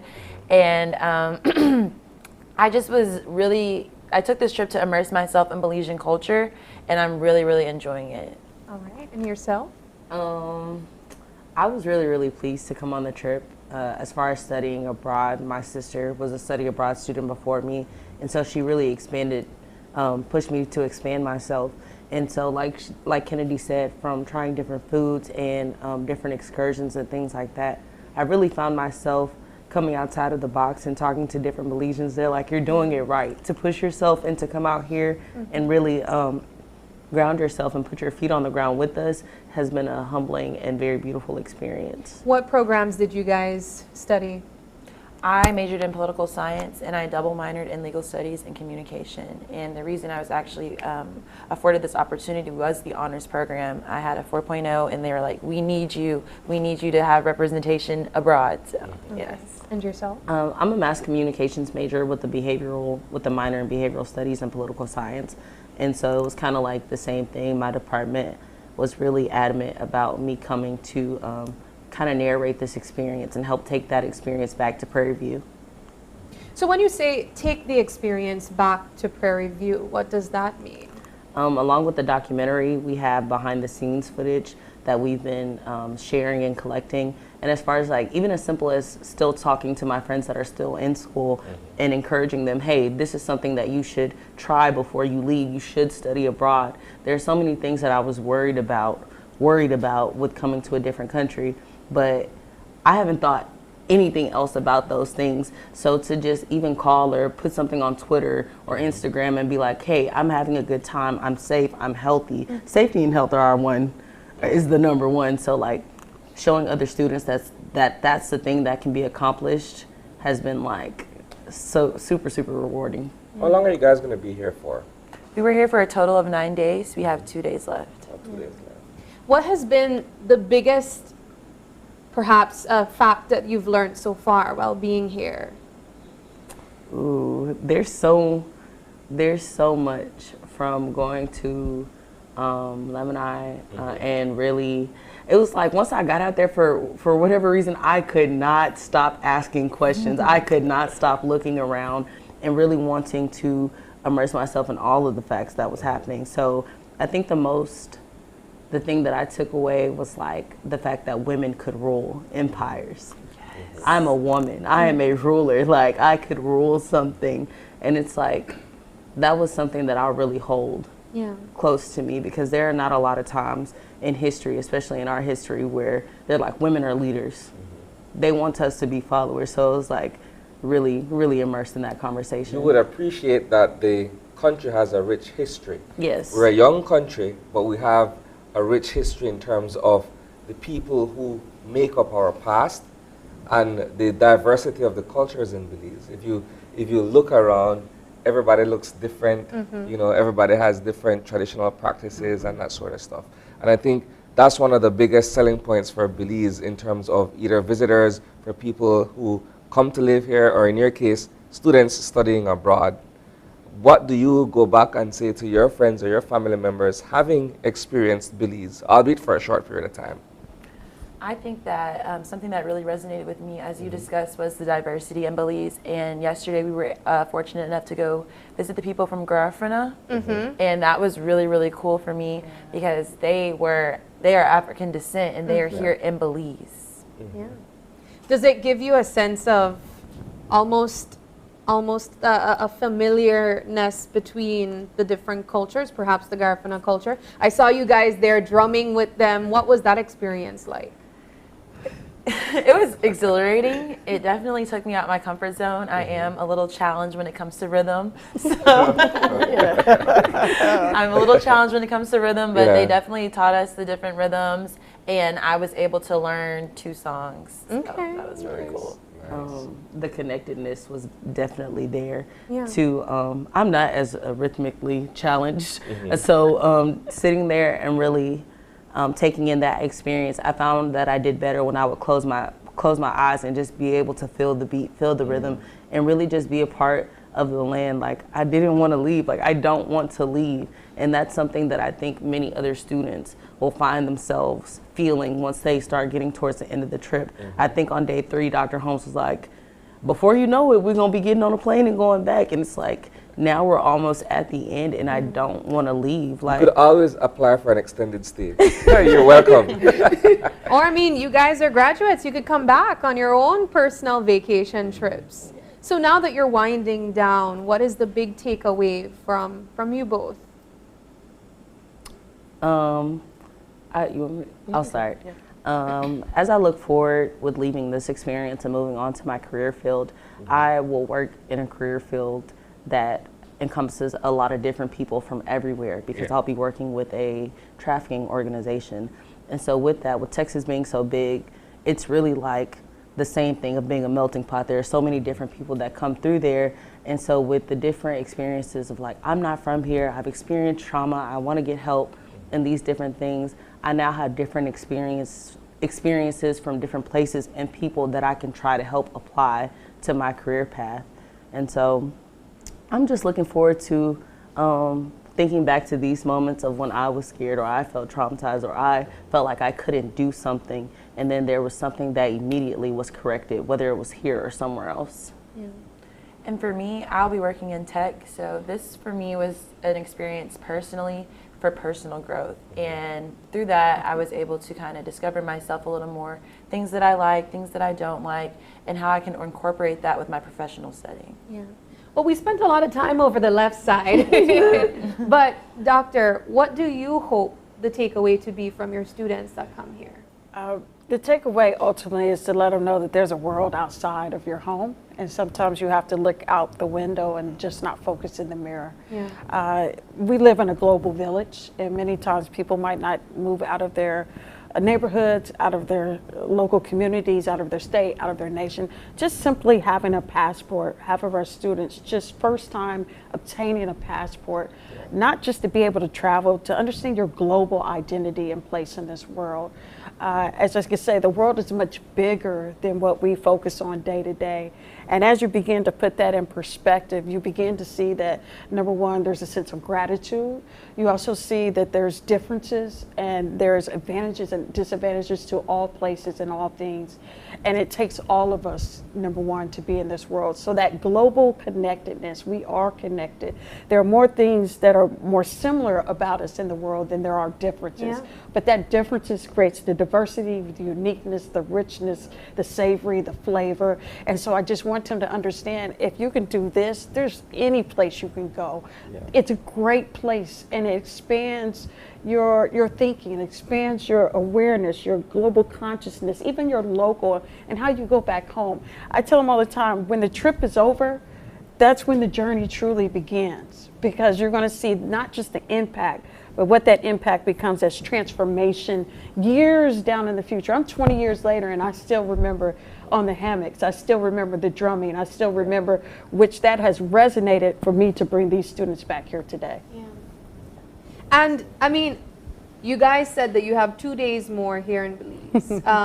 Filmmaker, we have with us Tony Clomax. Talk to us about the destinations that you guys have covered and wow. where else you'll be going in the 2 days remaining. Are we going anywhere else? We're on the downslope. Okay. So, like, today and tomorrow, we're pretty much doing exit interviews. Okay. So we're going to interview all the students to have them reflect on the last 7 to 8 days. Okay. We have some more interviews to do with our tour guide. Yes. Adventurous Creole Boys. Yes. Yes. Nice. They were wonderful. I mean, just, yeah, just, I can't say more things about them. I mean, it was just wonderful. But we did the iguana stop. Yeah. The Baboon Sanctuary. Baboon Sanctuary. Went to the ruins. We did Obelisk. Coral reefs. We did the Barrier Coral Reef, Key Calker.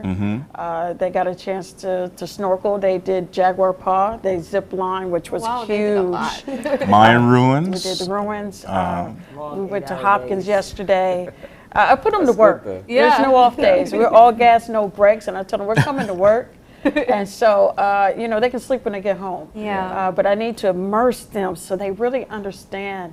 And I think they've called home and social media and other people now saying, hey, I want to go. Where are we going next year? Right. Maybe we'll come back to this location because it's just that rich. But it's been a great experience, and I'm excited for the documentary because we can always push play and then people can ask questions later. People don't understand until you involve them. And once they become involved, then they truly understand, not so much what you tell them. Yeah, wonderful. Well, Panthers, thank you guys so much for you. joining us. Panthers in Destination. We can't wait to see the final documentary. When do you guys have intentions of completing it? I'm going to work on it this summer, Okay. and I hope to have it done by the fall. All right, wonderful. And as we say in Prairie View produces productive people. And hopefully we've been an excellent representation and ambassadors in your country. Definitely. We hear it. We hear it. Wonderful. Well, thank you guys so much for joining us. Thank We you for can't having wait us. to see the documentary and where you guys go next. Hopefully you come back to Belize, I'll be wherever. back. All We'll right. be back. Yeah, Yeah. definitely. We've got personal trips planned here and there. All right, we're going to take a break, and when we come back, we will be joined by representatives of Pomona to talk about Pomona Day. Don't go away.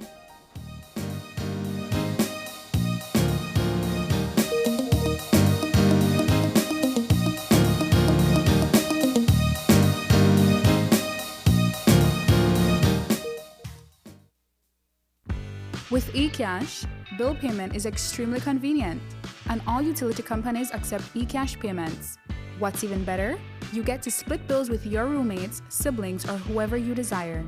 Simply open your eCash app, go to Bill Pay, tap the respective utility company, enter the information, and pay the bill. Then tap the transaction made. Tap Split the bill. Select Evenly. Send the request to who you are splitting the bill with, and get notified when they pay. Talk about making life easy and avoiding confusion. You can split the bill for restaurants, grocery stores, and for any eCash payment you make. To find your next yummy meal, hair treatment, or chill spot, simply open the app and utilize the geolocation service to see nearby businesses that accept eCash. Geolocation and bill payment make life a whole lot easier. Westrack Limited is committed to working hard every day to ensure you get the right products at the most affordable price. We strive to have the greatest selection of quality, affordable, and timely products and services that will enhance your personal or corporate lives. With an extensive line of products, we'll be sure to have what you need. For even faster service, you can contact us on Facebook, WhatsApp, or by email. We look forward to seeing you come through our doors at your nearest Westrack branch today. Galenia Hospital, located in Cancun, Mexico's premier tourism destination, is a state-of-the-art healthcare facility that provides highly specialized medical services. We are Quintana Roo's biggest private hospital with board-certified doctors and staff. Some of our services include Cath Lab, Adult Intensive Care Unit, Neonatal Intensive Care Unit, emergency rooms, operating theaters, ambulance services, and more. We are a medically accredited hospital by JCI, Accreditation Canada International, and General Health Council, providing extraordinary care in every specialty, from our cardiology department to our neurology center. We are focused on treating the entire person, body, mind, and spirit. Contact us at medicaltourism@hospitalgalenia.com or visit our website at www.hospitalgalenia.com. Come to Galenia Hospital in Cancun for a truly personal medical care experience. Here's your chance. The stage is waiting. We're looking for talented Belizean singers for another season of KTV The Remix. KTV auditions will take place on Saturday, June 3rd and Sunday, June 11th, starting at 9:30 a.m. to 3:30 p.m. at Channel 5 on Coney Drive in Belize City. We're also now accepting online submissions. 2-minute videos can be emailed to producer@channel5belize.com or DM KTV Remix on Facebook. Deadline, Sunday, June 11th at 5 p.m. Come be a part of the biggest singing competition of the year. KTV The Remix, only on Channel 5.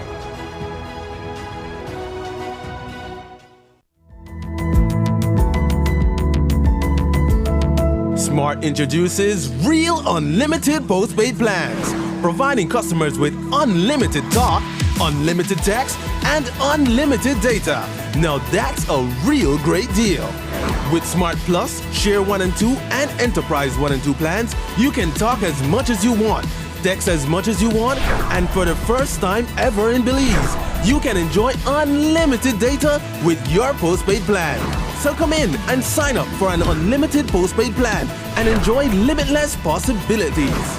In addition, other plans such as the Flex Junior, Choice, and Select have been boosted with a lot more talk, text, and data, providing you with the best value for your budget. Be unlimited with Smart. It's time to power your dollar with Smart. Are you looking for low-cost television advertising?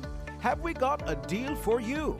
Advertise on Channel 5's Daily Classifieds. Channel 5's Daily Classifieds is one of the most effective methods for introducing yourself and your business to the community. Use our Daily Classifieds to recruit employees, promote specials, promote your products or services, promote a business opportunity, increase traffic to your website, and advertise items you have for sale. Let us help you to save valuable time and money. Call us today at 280-0013 or visit us at our offices on Coney Drive to discuss how we can help your business grow affordably. Channel 5's Daily Classifieds. Advertise today.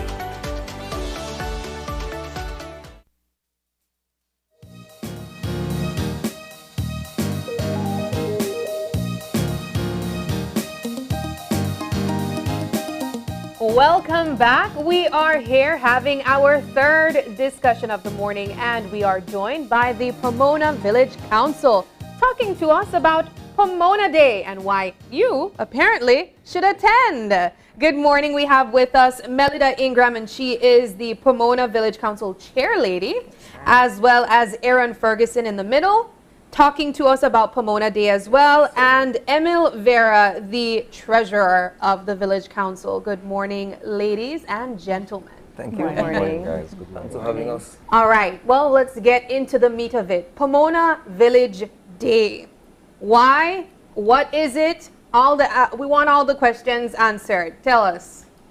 First of all, I'd like to say thanks for having us. It's a pleasure being here and putting out Pomona. But before we get into why you should attend Pomona Day, we would like to start off by giving a brief history as it relates to Pomona. It's only right that you know the reason behind this big day, and we why go it matters. to no other than the teacher. We depend largely on our teachers to educate. So Miss Emily is also a teacher, and she will be sharing with you guys the history, a brief history, sorry, because we would need a whole segment to talk about Pomona, but we're gonna get a brief history as it relates to, Pomona. Thank you, guys. Morning, everybody. Pomona was once known as Macaroni Hills. It dates all the way back from 1913 with Alexander Vine, who has an orange orchard named Pomona Landings. And later on, he was one of the pioneers of the citrus industry in our country, and the name stayed. Pomona, if you Google it, is a mythical goddess, which means orchard and fruit trees and gardens. And it's a wooden nymph, which is like an uninhabited land. And back then, that is what Pomona was. Yeah. Eventually, it became one of the de facto village of the lower valley, which was the biggest village in that area. And then right now we presently have approximately 3,000 villagers living in it. Yeah. So it's pretty big. And we try to promote our culture, we try to promote our village, and we try to make sure we invite people. And for some reason, if I could quickly interject, you caught my attention with the population of Pomona being 3,000 people. Yeah. It doesn't feel that way when you're passing through Pomona. It doesn't feel as if though you're passing through a big community. I mean, yes, you see schools, you see houses and stuff on the roadside, but it doesn't feel as expansive as it actually is. Pomona is one of the biggest villages in the Stank Creek Valley. Yeah. I guess, Sani, it probably doesn't feel so for most persons, because just passing through Pomona is passing a highway. Yeah. You know, and if you don't happen to have an interest as it relates to jumping out of that vehicle, you know, and actually venture into the deep of the village, then you would only think that Pomona is a highway village, not knowing that it is boundaries on both sides of Pomona and expanding. You know, so getting off, you know, off the highway and actually going into the village, then you will recognize that this is actually a big village indeed, and the population is, in fact, 3,000 and counting. You know, and yeah, it has a lot to offer as it relates to not only citrus, but if you actually venture into Pomona, you would learn to understand that we have a lot of tourist destinations. Likewise, we have the caves, we have waterfalls, we have, you know, nice running rivers through Pomona. So it have a lot to offer. So the next time you happen to be passing on that highway, please feel free to venture so that you can appreciate and learn more as it relates to Pomona culture, like what Miss Emily have rightfully said. So when we talk Pomona Day, what is Pomona Day? Well, Pomona Day will be full of entertainment. And our biggest piece will be the opening back of our football field, you know, which was Queen's Park Rangers. We had a football team that was named Queen Park Rangers, and we still have a legend, Mr. Hector Silva, who is living. You know, so he'll be out there acknowledged that day. We will name the field from Mr. Frank Sharp. You know, so that will be like an opening of the football field that day. Yeah. That was one of the best football field in the Stank Creek district. I won't say in the valley, in the Stank Creek district in a whole. In the country, I would want to take the fame as it relates to the best football field in the country, not only beside of the pitch. You know, we understand that it used to call the billiards board because of its greenness and lushness as it relates to landscaping. So that's still one of the best field in the country as it relates to almost synthetic. You know, the field is a place that hosts a lot of legends and Hall of Fame footballers. Yes. Beyond the pitch itself, Pomona has produced quite a number of outstanding athletes. Correct. You hear Elroy Smith, you hear all of these. We got Harrison Cafaroches, we got Mr. Oliver Pine, Hector Silva, Mr. Logan. We have a lot of our villagers, you know, and it continues because we then have Mr. Alexander Pleck Peters, Clint Logan. So we have a lot of legends out of Pomona, you know, and every day go because Pomona people love our sports. Yeah. Indeed, indeed. All right, so you've mentioned to us that Pomona Day is next Saturday, not this coming Saturday. Yes, sir. The following Saturday. June 2nd and the 3rd. Second and third. Yeah, that's a Friday and a Saturday. Yes, sir. What can we expect in terms of entertainment? What are we looking for? entertainment-wise, we will have Sweet Pain. You know, we have Mr. Curl Miller. We will have Harlem Youths, Yastalia. You know, we have DJ Bujo. So we got a full day of entertainment. You know, we have food, games for kids and adults. We will start off with a bicycle race from Danguira to Pomona. We will also do a motorcade from Danguira also into the village, you know, recognizing our youths, because we had some youths from Stan Creek that went out to Philadelphia the other day, and majority of them was from Pomona. Yeah. So we want to recognize them, you know, make them know we appreciate them. You'll forgive me if I don't know any better, but for whatever reason, it's the first time I'm hearing of a Pomona Day. Or perhaps it's the first time it is being openly advertised. Second. Okay, Second. second annual. Yeah. All right. What was it like last year in terms of preparing and promoting the event, and of course the turnout? It was rough last year, you know, it was our first time, but it turned out good. The weather never the power side in the morning, but in the afternoon it hold up, and we had a nice crowd that came out. Yeah. You know, Well, what is very significant for us, and we're seeing Pomona Day being, you know, a very grand day this year, is because the network that we have within the other villages within Stan Creek West.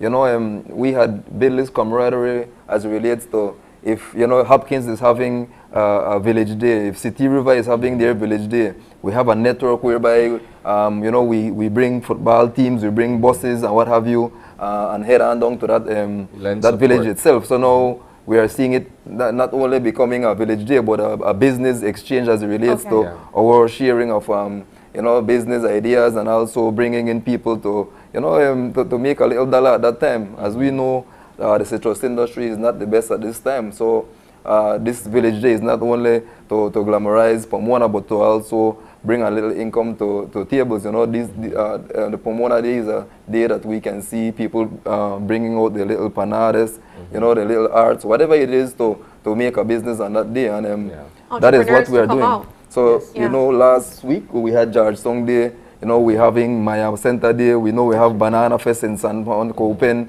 You know, we from Pomona is going to venture down to those locations, not only with our football teams, but with buses as it relates to a little excursion to take people down to those villages to support them likewise. So the network within Stan Creek is one of, you know, something that is leading as it relates to what the other districts can also buy into.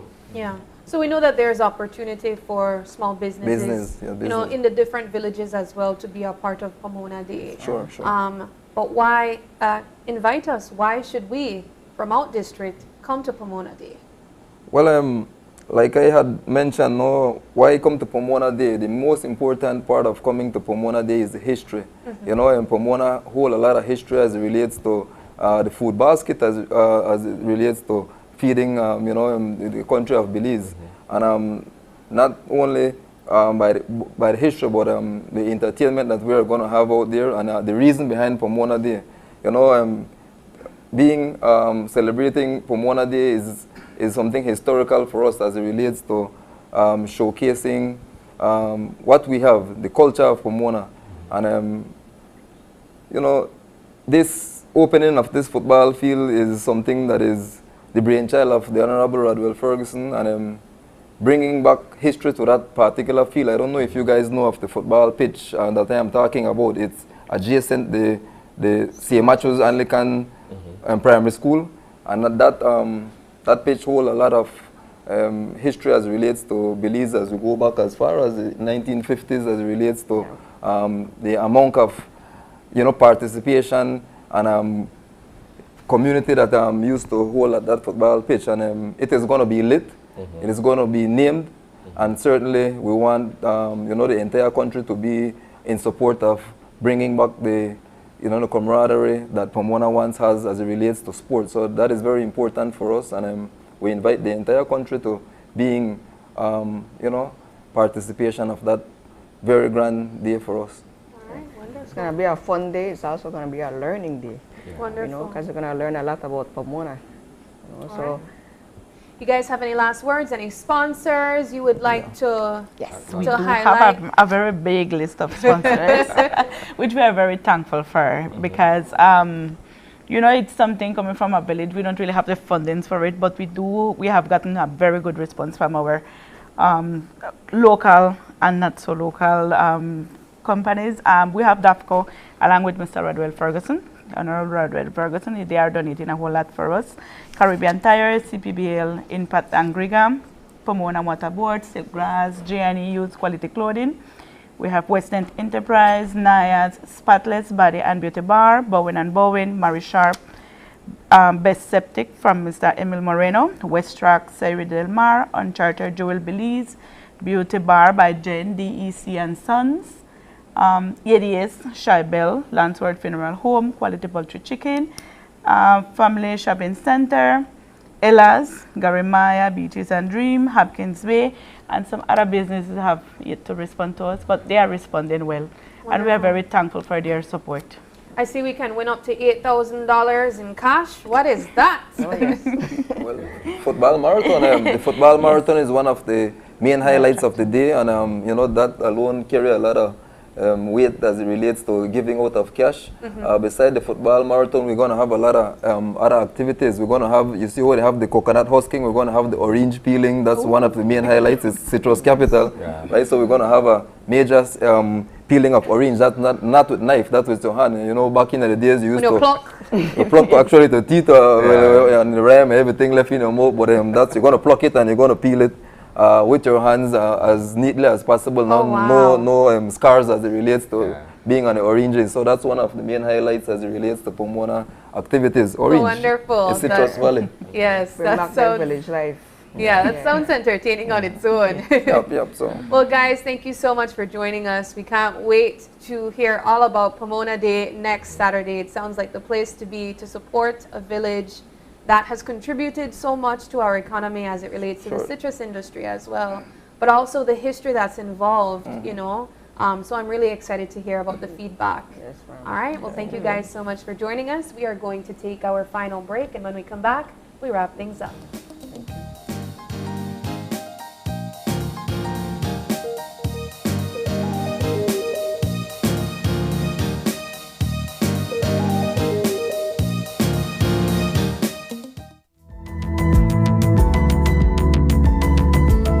Smart introduces Real Unlimited Postpaid Plans, providing customers with unlimited talk, unlimited text, and unlimited data. Now that's a real great deal.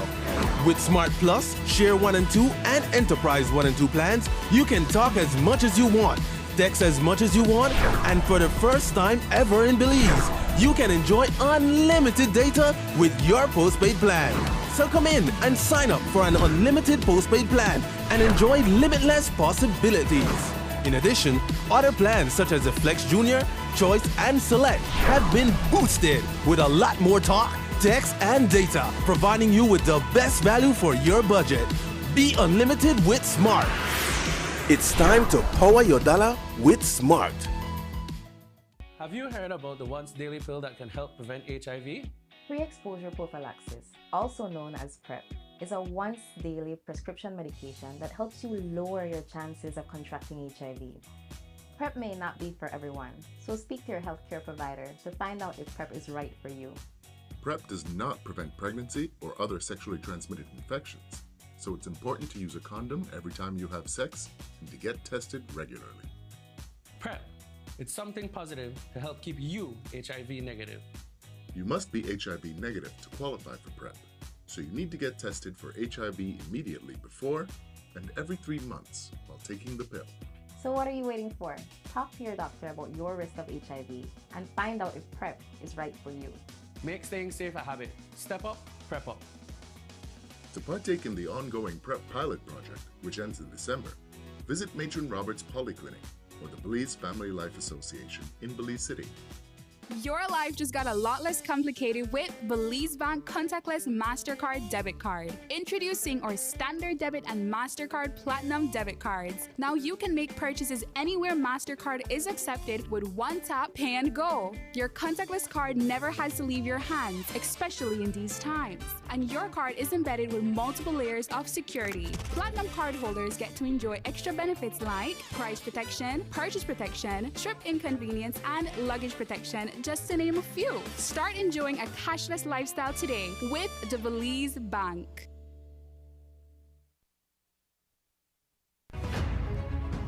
Here's your chance. The stage is waiting.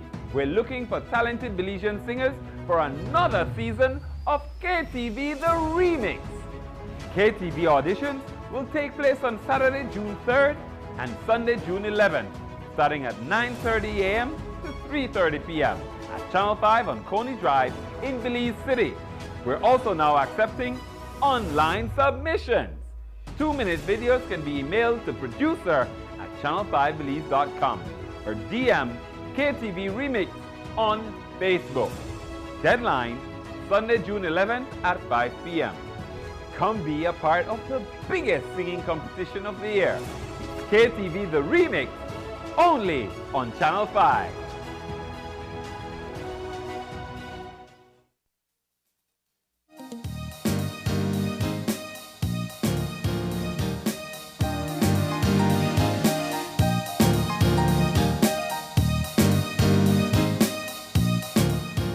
We're back wrapping things up, and I have to say, Sonny, that we had a really great lineup this morning. I enjoyed all the conversations from BSCFA to Panthers in Destination and of course Pomona Day, which seems like the place to be next week Saturday.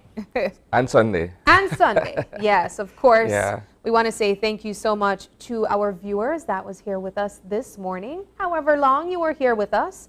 Of course, we have no birthday shout-outs this morning, but if you are celebrating a birthday today, happy birthday to ya. If you'd like to give a birthday shout-out, you can send us an email at oye@channel5belize.com. But of course, you can check out our Facebook page to tune in at Open Your Eyes BZ, and check out behind the scenes on Instagram at OYE Belize. Guys, thank you so much for joining us. But until tomorrow, when you open your eyes, to start your morning right. Until then, keep your eyes, your mind, and your hearts open. Have a great one.